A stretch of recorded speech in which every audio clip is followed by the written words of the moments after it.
ಇವತ್ತು ಇನ್ನೊಂದು ನರ್ಸರಿಯ ಪದ್ಯವನ್ನು ನೋಡುವ. ಯಾವ್ದಂದ್ರೆ ನಿನ್ನೆ ಪೆದ್ದು ಆಮೆ ಆಯ್ತಲ್ಲ, ಇವತ್ತು ಪೆದ್ದನ ಹೆಂಡತಿಯ ವಿಷಯ ಮಾತಾಡು. ಒಂದು ದಿನ ಪೆದ್ದನ ಹೆಂಡತಿ ಉಂಡೆ ಮಾಡಿದ್ಲಂತೆ. ಯಾರು ನೋಡಬಾರದೆಂದು ಡಬ್ಬಿಗೆ ಮುಚ್ಚಿದ್ಲು. ಅಲ್ಲಿಗೆ ಬಂದ ಪೆದ್ದ ಬಗ್ಗಿ ನೋಡಿದ. ಚೆಂಡು ಚೆಂಡು ಚೆಂಡು ಆಟ ಆಡಿದಂತೆ. ಅಲ್ಲ, ಅವ ಆಟ ಆಡ್ಬೇಕಾದ್ರೆ ಅದು ಚೆಂಡು ಎಷ್ಟು ಗಟ್ಟಿ ಇರ್ಬೇಕು. ಅದು ತಿನ್ನುವಕ್ಕೆ ಚೆಂಡು ಮಾಡಿದ, ತಲೆಗೊಡಿಲಿಕ್ಕೆ ಮಾಡಿದ, ಅರ್ಥ ಆಗುದು.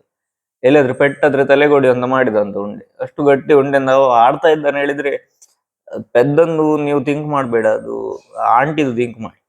ಪೆದ್ದನ ಹೆಂಡದಿದ್ದು ಎಷ್ಟು ಗಟ್ಟಿ ಉಂಡೆ ಮಾಡಿದಾಳಂತ. ಅವ ಆಡ್ಬೇಕಾದ್ರೆ ಅದಿಂದ ನಾರ್ಮಲ್ ಉಂಡೆ ಒಡೆದೋಗ್ತಿತ್ತು. ಇರ್ಲಿ ಪರವಾಗಿಲ್ಲ. ನೆಕ್ಸ್ಟ್ ಒಂದು ದಿನ ಪೆದ್ದನ ಹೆಂಡತಿ ಚಕ್ಕುಲಿ ಮಾಡಿದ್ಲು. ಯಾರು ನೋಡಬಾರ್ದು ಡಬ್ಬಿ ಮುಚ್ಚಿದ್ಲು. ಅಲ್ಲಿಗೆ ಬಂದ ಪೆದ್ದ ಡಬ್ಬಿ ನೋಡಿದ. ಬಳೆ ಬಳೆ ಬಳೆ ಎಂದು ಕೈಗೆ ಹಾಕಿದಂತೆ. ಬಳೆ ಅಂತ ಕೈಗೆ ಹಾಕ್ಬೇಕಾದ್ರೆ ಒಂದು ನಮ್ಮ ಚಿಕ್ಕ ಪ್ಯಾಕೆಟ್ ಅಲ್ಲಿ ಸಿಗುದು, ಅದು ಕೈಗೆ ಹೋಗುದಿಲ್ಲ, ಅದ್ರ ಬೆರಳ್ಸ ಹೋಗುದಿಲ್ಲ. ಇದು ನಾವು ಇದು ದಹಿ ಅಂಡಿ ಅಂತ, ಮೊಸರು ಗುಡಿಕೆ ಅಂತ ಹೇಳ್ತೇವೆ. ಮೊಸರು ಗುಡಿಕೆಗೆ ನೇತಾಡಿಸ್ಲಿಕ್ಕೆ ಚಕ್ಕುಲಿ ಆಗ್ತದೆ, ದೊಡ್ಡ ದೊಡ್ಡ ಸೈಜ್.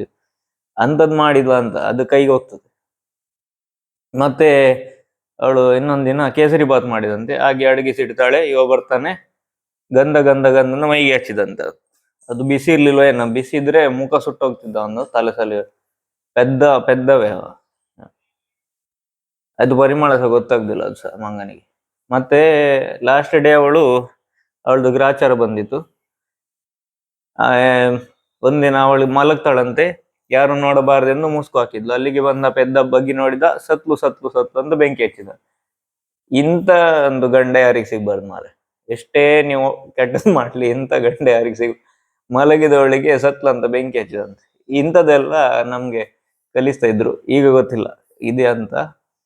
ಈಗ ಸಹ ಆ ಪದ್ಯ ಇದ್ರೆ ನಿಮ್ಮ ಮಕ್ಕಳಿಗೆ ನೀವು ಕಲಿಸ್ತಾ ಇದ್ರೆ ಕಮೆಂಟ್ ಅಲ್ಲಿ ಹಾಕಿ. ನೀವು ಕಲ್ತಿದ್ರೆ ಇದನ್ನ ಆ ಟೀಚರಿಗೆ ಹುಡುಕಿ ಶೇರ್ ಮಾಡಿ.